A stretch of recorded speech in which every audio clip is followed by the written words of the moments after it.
नमस्कार मेरे प्यारे भाइयों, मेरे परमात्मा के प्यारे जीव हंसों। मैं परमपिता परमात्मा से यही अरदास करता हूं कि आप सब मेरे भाइयों का विवेक पहले से ज्यादा और ज्यादा से ज्यादा बढ़ता ही जाए और ऐसी कोई दुविधा ना रहे जो आपके मन में 1% भी घर कर पाए। हर चीज आपको एकदम क्लियर समझ में आती जाए। मैं बस यही अरदास करता हूं अपने मालिक से, अपने परमपिता परमात्मा, अपने बंदी छोड़ से। और मैं यही चाहता हूं कि आप सब भी इस भरम जाल से बाहर आ जाओ, इस सपन लोक से बाहर आ जाओ और ऐसा बाहर आओ कि दोबारा ये सपना कभी देखो ही ना, क्योंकि इसी सपने की वजह से आज आपको ये सुख दुख का भारी बोझा उठाना पड़ रहा है।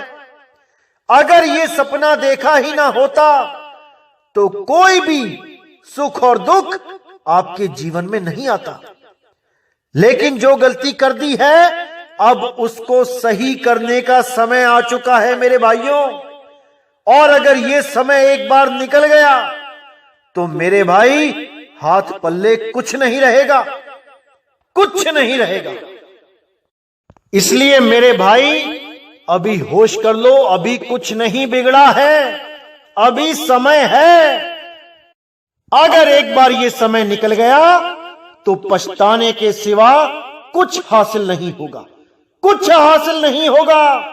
इसलिए अच्छी तरह समझ जाओ कि मैं क्या समझाना चाहता हूं। बिना पक्षपात किए हर चीज को गहराई से समझो, तब एक एक चीज समझ में आएगी कि मैं बताना क्या चाहता हूं। तभी ये भ्रम भूत आपके जीवन से बाहर जाएगा जब आप इस ज्ञान को अच्छी तरह समझ लोगे। इस ज्ञान को समझने के लिए जरूरी नहीं कि आप हिंदू ही हो या मुसलमान हो या सिख हो या ईसाई हो तभी समझ में आएगा। इस ज्ञान को समझने के लिए आप केवल इंसान बन जाओ, इतना बहुत है। अगर आप इंसान बन के, केवल एक आम इंसान बन के इस ज्ञान को समझोगे तो एक एक चीज समझ में आएगी। भूल जाओ क्या है आपका धर्म, भूल जाओ क्या है आपकी जात, भूल जाओ क्या है आपका नाम। केवल उस अल्लाह वाहिगुरु गॉड परमात्मा को कैसे पाना है इस पे विचार करो। छोड़ दो सब कुछ, केवल उसको कैसे पाना है इस पे जोर दो, फिर देखो कैसे रास्ता नजर आता है। तभी मेरे भाई, तभी कल्याण होगा, अन्यथा इन्हीं गलियों में धक्के खाते रह जाओगे। आज देख लो क्या हालत हो गई है। ये जो गुरु बैठे थे, जो कहते थे कोई भी बीमारी हो हमारे पास आओ, हम टीबी ठीक कर देंगे, हम कैंसर ठीक कर देंगे, हम ये ठीक कर देंगे, हम वो ठीक कर देंगे, आज लंबे लंबे पर्चे निकाल के बैठे हैं कि भाई कोई मत आना, कोरोना वायरस जानलेवा है, हमारे पास मत आना। ये एक बार बला टल जाए फिर आ जाना भीड़ लगाने, दान चंदा देने, फिर हम मना नहीं करेंगे। लेकिन अभी मत आना भाई, अभी कोई हमें हाथ मत लगाना, अभी कोई हमारे माथे मत टेकना, क्योंकि इन महाराज जी लोगों को भी मौत का खौफ हो गया है। जो लोग आपको निर्भय करने के दिलासे देते थे आज वही मौत की काली परछाई से डरते छुप रहे हैं। जो लोग आपको ये बोलते नहीं थकते थे कि घबराना मत मौत से, गुरु लेने आएगा, आज वही लोग आपके आश्रम आने पर प्रतिबंध लगा के बैठे हैं कि कोई ऐसा भगत ना आ जाए और हमारे पैर ना छू ले आके कि पता लगा हमें भी कोरोना वायरस हो गया। खुद को भरोसा नहीं है कि उनको उनका गुरु लेने आएगा कि नहीं। आपको भरोसा देने में लगे हैं कि आपको आपका गुरु लेने आएगा। मेरे भाइयों, अभी भी इन लोगों को पहचान जाओ। अब भी नहीं पहचानोगे तो कभी नहीं पहचान पाओगे। ये केवल झूठी दिलासा देते हैं, झूठी आशा देते हैं कि गुरु लेने आएगा। ऐसा कुछ नहीं होता भाई। उस गुरु की खोज करो जो डेथ बेड पर भी तुम्हारे साथ होगा, जो मृत्यु की शैया पर भी तुम्हारे साथ होगा, जो कभी नहीं कहेगा कि आश्रम मत आना, जो कभी नहीं कहेगा कि ये चेले तुम मेरे पास मत आना। तुम्हें चाहे कोढ़ हो जाए, तुम्हें चाहे कोरोना वायरस, छोड़ो कोरोना वायरस का बाप हो जाए, वो तब भी तुम्हें मना नहीं करेगा कि मेरे पास मत आना। उस गुरु से प्रेम करो।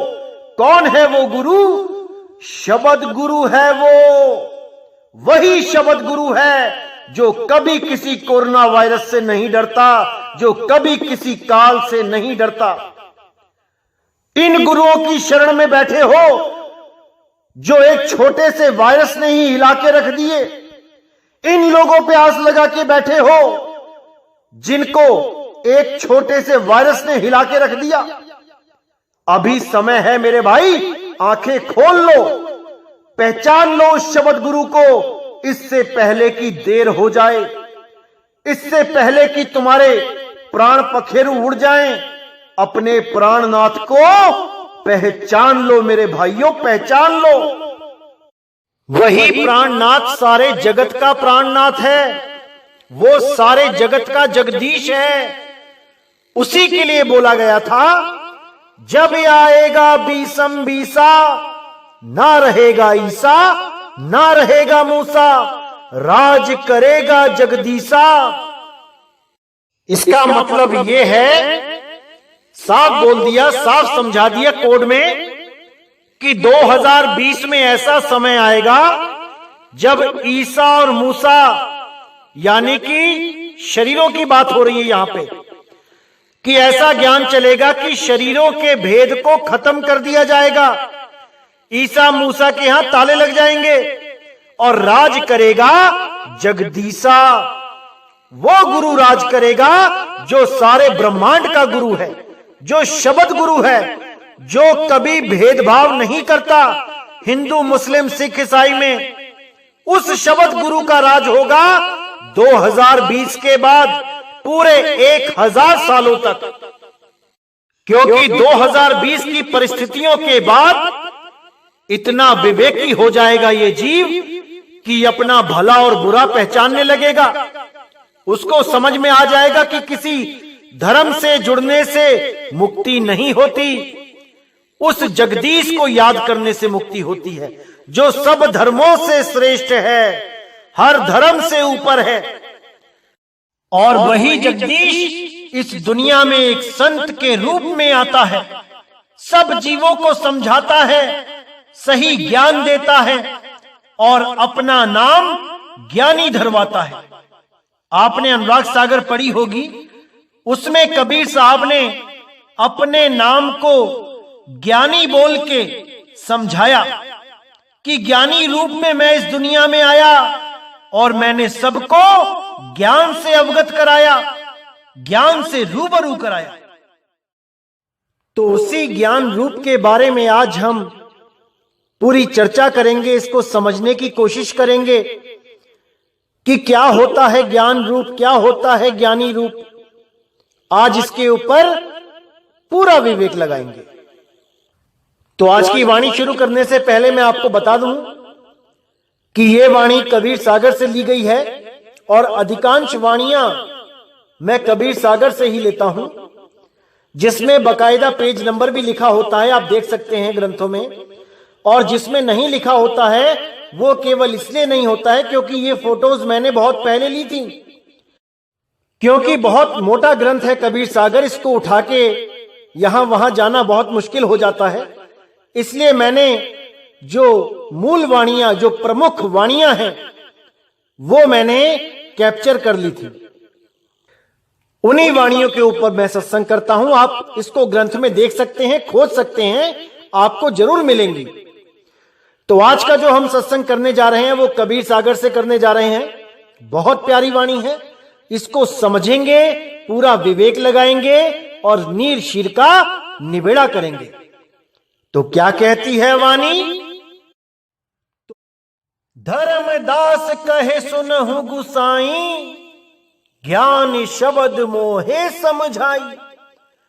ज्ञान रूप सतपुरुष प्रकाशा, सत्य लोक मह कीनो वासा।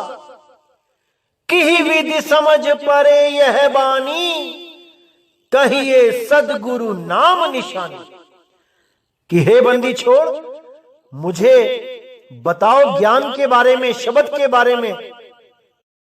कैसे ज्ञान रूप में आ जाने पर सत्पुरुष का प्रकाश हो जाता है, जो सतलोक में वास करता है, जो ना आदमी जैसा है ना औरत जैसा है।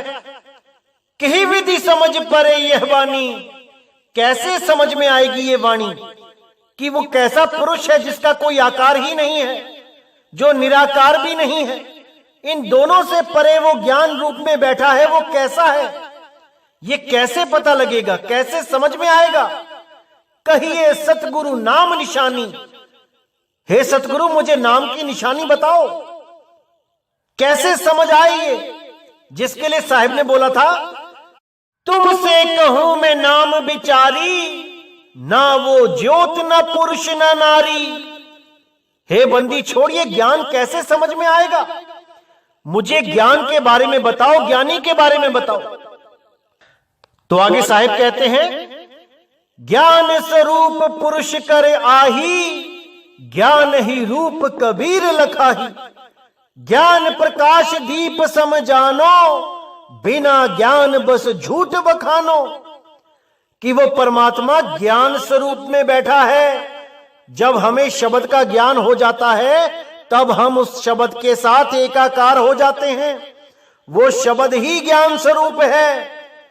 ज्ञान ही रूप कबीर लखाही, और इस दुनिया में कबीर ज्ञान का ही स्वरूप लखाने के लिए आता है। वो ज्ञान ही है जो आपको बचा सकता है हर जगह। जैसे आपने कोई नई कार खरीद ली, जिसके पास पैसे हैं वो खरीद सकता है, लेकिन केवल कार खरीदने से वो कार का ज्ञानी नहीं हो गया। उसको कार चलाने का भी ज्ञान होना चाहिए, नहीं तो 50 करोड़ की कार खरीद के भी वो एक्सीडेंट कर बैठेगा। उस कार को चलाने का ज्ञान ही आपको उस कार से कुछ आनंद प्राप्त करवा सकता है। अगर आपको चलाना नहीं आता और आप बैठ गए और आपने ऑन करके गियर डाल दिया, ब्रेक का पता नहीं, तो आपके चेहरे पे वो खौफ नजर आएगा जिसको आनंद कभी नहीं कह सकते। भले आप 50 करोड़ की गाड़ी में बैठे हो, लेकिन आप डर के मारे हालत खराब हो जाएगी आपकी। और जिसको चलानी आती है वो चाबी घुमा के गियर लगाएगा और हंसता हुआ चला जाएगा, उस कार से आनंद प्राप्त करेगा। तो यहां पर ज्ञान ही गुरु है। जिसको ज्ञान है वो आनंद में है, जिसको ज्ञान नहीं है वो दुखी है। इसीलिए साहिब ने बोला, ज्ञान स्वरूप पुरुष कर आही, ज्ञान ही रूप कबीर लखाही। ज्ञान प्रकाश दीप सम जानो, बिना ज्ञान बस झूठ बखानो। कि ज्ञान प्रकाश दीप सम जानो, जो ज्ञान का प्रकाश होता है उसको एक दीपक की तरह जानो। जैसे अंधेरे को चीरता हुआ दीपक हमें रोशनी दिखाता है, इसी प्रकार ज्ञान भी हमें जन्म मरण के जंजाल से छुड़ाता है। ज्ञान ही हमें मृत्यु के वक्त काल पे विजय प्राप्त करवाता है। अगर ज्ञान नहीं होता तो आदमी डूबेगा ही डूबेगा। तो साहिब कहते हैं, बिना ज्ञान घट में अंधियारा, ज्ञान बिना नहीं होए उबारा। ज्ञान बिना अक्षर नहीं पाई, ज्ञान रूप अक्षर है भाई। तो यहां पे साहिब ने बिल्कुल क्लियर कर दिया कि बिना ज्ञान घट में अंधियारा, यानी कि बिना ज्ञान के अगर आपको पूर्ण ज्ञान नहीं है तो इस घट में अंधियारा ही है। जैसे एक अंधा, उसके सामने अंधियारा ही अंधियारा होता है, वो कुछ देख नहीं सकता। लेकिन अगर उसकी सूरत को ज्ञान हो जाए, यानी कि जैसे आपने देखा होगा कि कई अंधे भी बिना लाठी के चल लेते हैं, बिना डंडे के वो चल लेते हैं कई जगह पे, जहां चीजें उनको याद है कि इतने कदम पर सड़क आएगी, इतने कदम पर पार्क है, इतने कदम पर ये है, इतने कदम पर वो है। तो वहां पे जो उसको ज्ञान हो जाता है वो उसको अंधियारे से बाहर कर देता है, वो ज्ञान उसकी आंख बन जाता है। इसी प्रकार बोला है बिना ज्ञान घट में अंधियारा। भले ही आप पढ़े लिखे हो, सब कुछ पढ़ सकते हो, आपने ग्रंथ पढ़ लिए, बहुत सी वाणियां याद कर ली, सब कुछ हो गया, लेकिन बिना ज्ञान यानी बिना शब्द गुरु के ज्ञान के, बिना अनुभव के घट में अंधियारा। सब कुछ होने के बावजूद एक अंधे से ज्यादा कुछ नहीं। ज्ञान बिना नहीं होए उबारा। बिना ज्ञान के, बिना स्वरूप सिद्धि के ये अज्ञान कभी खत्म नहीं होगा। यह देह अहंकार कभी खत्म नहीं हो सकता। बिना शब्द ज्ञान के, बिना अनुभव ज्ञान के उबारा नहीं होगा। ज्ञान बिना अक्षर नहीं पाई। बिना ज्ञान के वो आदि अक्षर को प्राप्त नहीं कर पाओगे। ज्ञान रूप अक्षर है भाई। जो ज्ञान रूप है वो अक्षर है, यानी अविनाशी है, उसका कभी नाश नहीं होता। ज्ञान रूप पुरुष कर जानो, एही वचन सत्य कर मानो। ज्ञान रूप नहीं अक्षर कहिए, अक्षर भेद ज्ञान सो लहिए। यानी ज्ञान रूप पुरुष कर जानो, वो जो ज्ञान है, वो शब्द गुरु का जो ज्ञान है वही पुरुष है। जो गुरु ज्ञान देता है वो पुरुष का ही ज्ञान देता है। पुरुष का मतलब ये नहीं कि उसके 2 हाथ 2 पैर होंगे। ज्ञान रूप ही पुरुष है, शब्द रूप ही पुरुष है। यही वचन सत्य कर मानो, ये मेरी बात को सत्य करके मान लो। ज्ञान रूप नहीं अक्षर कहिए। ज्ञान रूप अक्षरों में भी नहीं आता कि कोई अक्षरों का सहारा देके कहे कि ऐसा है वो ज्ञान, ये है नी अक्षर। अरे ये अक्षरों से परे है। अक्षर भेद ज्ञान सो लहिए, यानी उस आदि अक्षर का भेद जब मिल जाता है वही ज्ञान है, वही परम ज्ञान है। नी अक्षर हो ज्ञान ही जानो, अक्षर नी अक्षर पहचानो। ज्ञान शब्द पूर्ण करे अंशा, ज्ञान जान जन सो मम वंशा। नी अक्षर हो ज्ञान ही जानो मतलब जब आप नी अक्षर हो जाओगे तब आपको समझ में आएगा कि असल में ज्ञान है क्या।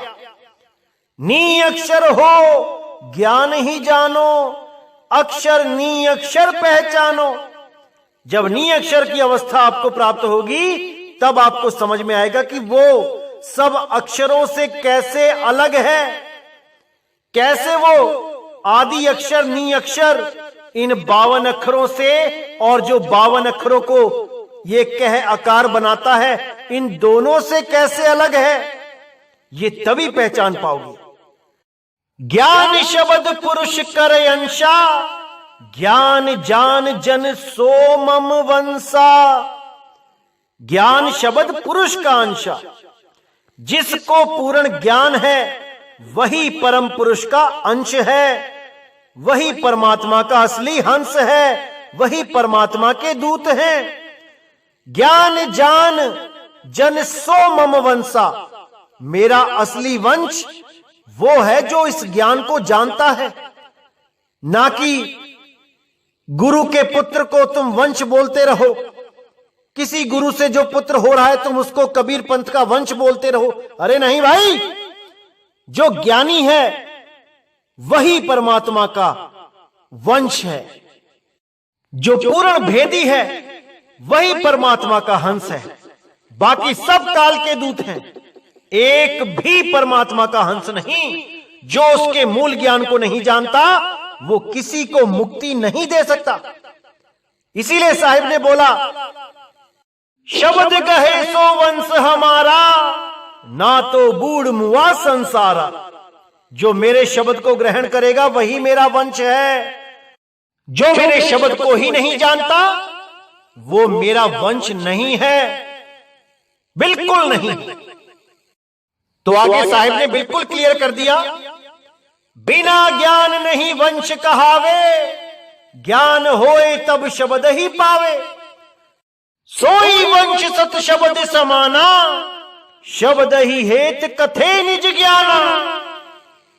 तो यहां साहिब ने बिल्कुल क्लियर कर दिया, बिना ज्ञान नहीं वंश कहावे।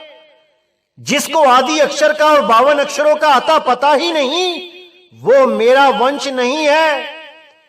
मेरा वंश वो है जो एक छुड़ावे एक लखावे। ये अजर नाम अमर नाम ये ना देवे, ये 52 अक्षरी नाम ना देवे। उस आदि अक्षर का लखाव कराए जो सत्य शब्द कहलाता है। अगर वो आदि अक्षर का लखाव इनके पास नहीं है तो ये मेरे वंश नहीं है।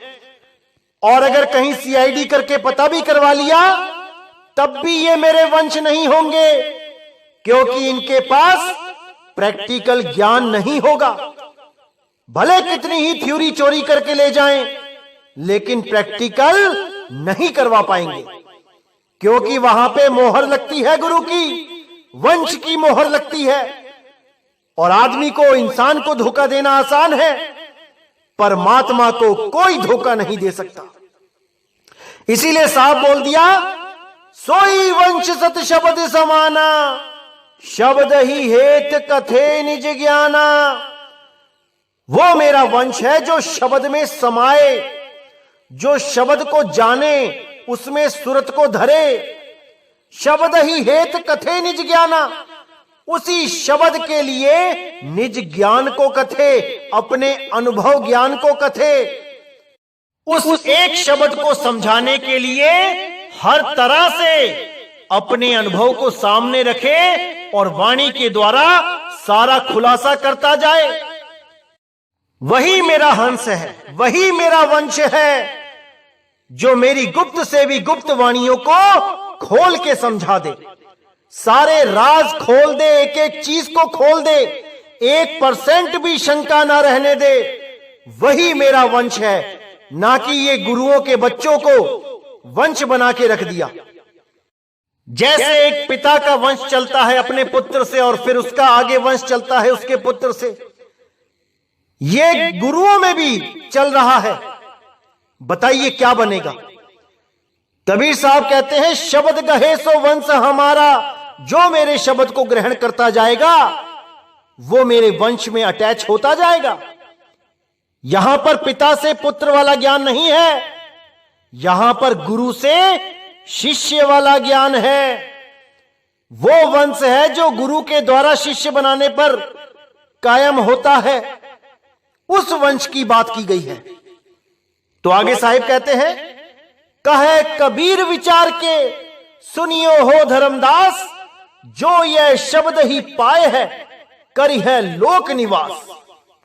तो यहां साहिब कहते हैं कि हे धर्मदास सुनो, विचार करो, जो ये शब्द को पाएगा, जिस शब्द की महिमा बताई जा रही है, जो भी उस शब्द गुरु को पालेगा जो 52 अक्षरों से परे है, जो सारे मंत्रों से जाप से परे है, जो उसको पालेगा केवल वही लोक में निवास करेगा, करी है लोक निवास। लेकिन वो कौन सा लोक है? लोक अलोक शब्द है भाई, जिन जाना तिन संशय जाई। वो लोक अलोक शब्द है, शब्द वही शब्द गुरु है जिसमें सुरत को संभालना है। सुरत समाए शब्द में, वाको काल न खाए। तो उसी शब्द गुरु की आराधना करनी है, उसी शब्द गुरु में सुरत को धरना है, तभी बात बनेगी मेरे भाई, तभी ये भवबंधन खत्म होगा, अन्यथा ये ऐसे ही चलता रहेगा। तो इस वाणी में ज्ञान स्वरूप पुरुष कर आही। इस वाणी में ज्ञान को ही पुरुष बताया गया है, ज्ञानी को ही पुरुष बताया गया है। ज्ञानी ही ज्ञान का लखाव कराता है, वही पुरुष संत बन के आता है, वही परमात्मा एक संत का रूप धारण करके आता है और अपना लखाव कराता है, यानी ज्ञान कराता है, बोध कराता है। उनमें कोई फर्क नहीं होता, शब्द में और संत में कोई फर्क नहीं होता, शब्द में और कबीर में कोई फर्क नहीं होता। इसी के बारे में नाम प्रकाश में भी तीसरा भेद बताया गया है। जिन्होंने पढ़ी है वो बहुत अच्छी तरह समझेंगे। देखिए क्या कहती है वाणी। तीजा भेद में कहो गंभीर, जाहि भेद से मिले कबीर। गुरु कबीर का सब घटवासा, गुप्त प्रगट कुछ अजब तमाशा। जहां संत तहां प्रगट भयऊ, जहां असंत गुप्त तहां रहेऊ। गुप्त प्रगट कैसे कै बूझे, बिन गुरु ज्ञान आंख नहीं सूझे। सबकी कहे कबीर कहावे, जेहि लख परे सो मोह मन भावे। तो इस तीसरे भेद में सदगुरु मदनपति साहिब जीवात्मा तथा गुरु में एक रूपता दिखाते हुए यह स्पष्ट करते हैं कि तात्विक दृष्टि से आत्मा तथा सदगुरु कबीर में कोई भेद नहीं है, अर्थात गुरु और शिष्य आत्म स्वरूप से एक जैसे ही हैं। भेद केवल इतना ही है कि सतगुरु कबीर जीवन मुक्त आत्मा है, वे सदैव ज्ञान अवस्था में रहे, जिसके कारण वे देह बंधन में नहीं बंधे, तथा जीवात्मा अज्ञान के कारण मुक्त अवस्था से देह बंधन में बंध गई। शुद्ध निर्मल आत्मा सतगुरु कबीर साहिब का ही रूप है। सतगुरु मदन साहिब जी कहते हैं कि तीसरे भेद के माध्यम से सतगुरु कबीर साहिब के स्वरूप का परिचय दूंगा। यद्यपि यह भेद कुछ कठिन अवश्य है, किंतु कुछ भी हो, जिज्ञासु इसको समझकर सतगुरु कबीर साहिब के संदर्भ में निभ्रांति हो जाएंगे। सतगुरु कबीर आत्म दृष्टि से प्रत्येक व्यक्ति के घट घट में रम रहे हैं। उस घट में उनका रूप प्रत्यक्ष है, जिसे आत्म परमात्म स्वरूप का यथार्थ बोध हो गया है। यानी जिसको आत्म परमात्म का बोध हो गया, वो स्वयं ही कबीर साहब का रूप हो जाता है, तथा उस घट में गुप्त हैं, जिसे आत्म परमात्म स्वरूप का बोध ज्ञान ही नहीं हुआ। गुप्त एवं प्रगट के इस रहस्य को वही समझने में सक्षम या समर्थ होंगे, जिन्हें सतगुरु का ज्ञान उपदेश प्राप्त हो जाएगा। बिना उपदेश ज्ञान का साक्षात्कार हुए कोई भी मनुष्य सतगुरु कबीर के स्वरूप को समझने में सफल नहीं होगा। जहां भेदी संत महात्मा हैं, वहां सतगुरु कबीर प्रगट रूप से प्रत्यक्ष हैं, और जहां अज्ञानी लोग हैं, वहां वे गुप्त हैं। जबकि ज्ञानी अज्ञानी दोनों में ही तात्विक रूप से एक समान विद्यमान रहते हैं मालिक। इसीलिए बोला है कि जो आत्मा परमात्मा तथा माया के भेद को भली भांति रूप से कहने में समर्थ हैं, वही कबीर है। सदगुरु कबीर कहते हैं कि मेरा यह ज्ञान जिसे भी भली प्रकार दृष्टिगत होता है, वही मेरा प्यारा है, अर्थात वही मुक्ति पद का अधिकारी है। तो ये वाणी जो मैंने दिखाई है, इसको दिखाने का क्या मकसद था मैं आपको बता दूं। क्योंकि कई लोग ये समझते हैं कि जैसे बाबा नानक को, धर्मदास जी को, गरीबदास जी को, मदन साहिब जी को, अन्य संतों को कबीर साहब ने खुद आके नाम दिया, ऐसे ही अब भी वो स्वयं आके ही नाम देंगे, एक एक जीव को नाम देंगे आके। कुछ लोग ऐसे भ्रम में भी रह जाते हैं और अपना अनमोल जन्म बर्बाद कर बैठते हैं। तो इन वाणियों के द्वारा मैं उन लोगों को यह संदेश देना चाहूंगा कि जो भी वक्त का गुरु पूर्ण ज्ञान को लेके प्रचार करता है, जो वक्त का गुरु उस सार शब्द का भेदी और अनुभवी है, वो ही इस वक्त का कबीर है। उनकी ही शरण में जाके आपको शब्द का भेद प्राप्त करना चाहिए और भक्ति करनी चाहिए। यूं समय बर्बाद करने से कुछ हासिल नहीं होगा। इस भ्रम से निकल जाओ कि कबीर साहब हर जीव को आके नाम देंगे तभी पार होंगे। कबीर साहब ने साफ बोला है कि 13वें पंथ हम ही चले आए और सब पंथ मेट के एक पंथ चलाएं। इन वाणियों में कोड लगे होते हैं। जब वो कोड खुलेंगे तो हर चीज समझ में आने लग जाती है। लेकिन अभी इस वाणी का कोड खोलने का समय नहीं आया है, इसलिए मैं अभी इसका कोड नहीं खोलूंगा। लेकिन आप लोग से मैं यही बोलूंगा कि वक्त का सतगुरु ढूंढो जो पूर्ण शब्द भेदी हो, जिसको शब्द का अनुभव हो चुका हो। वही आपके सारे भ्रम तोड़ सकता है। आपके लिए वही कबीर साहिब है। कोई अलग से कबीर साहिब के आने की आस मत लगाओ कि कोई अलग से आएंगे, एक एक जीव को जगाएंगे। अरे शब्द रूप में वो जगा ही रहे हैं, बस पहचानने वाली नजर चाहिए। इसीलिए बोला साहिब ने, जहां संत तहां प्रगट भयहूं और जहां असंत गुप्त तहां रहूं। जहां पर कोई भी संत सत्य की बात करता है तो वहां कबीर साहब प्रगट हैं, और कोई भी संत जो सत्य को नहीं जानता लेकिन भेष संतों वाला बना के बैठा है तो वहां पे वो गुप्त है। तो इसी को समझना है कि कबीर साहब कहां पे प्रकट होते हैं और कहां पे गुप्त होते हैं। इस भेद को जानने मात्र से सारे भ्रम टूट जाते हैं। तो इसी को समझना है, हमने इसी को जानना है, क्योंकि बिना शब्द के किसी का कल्याण नहीं हो सकता।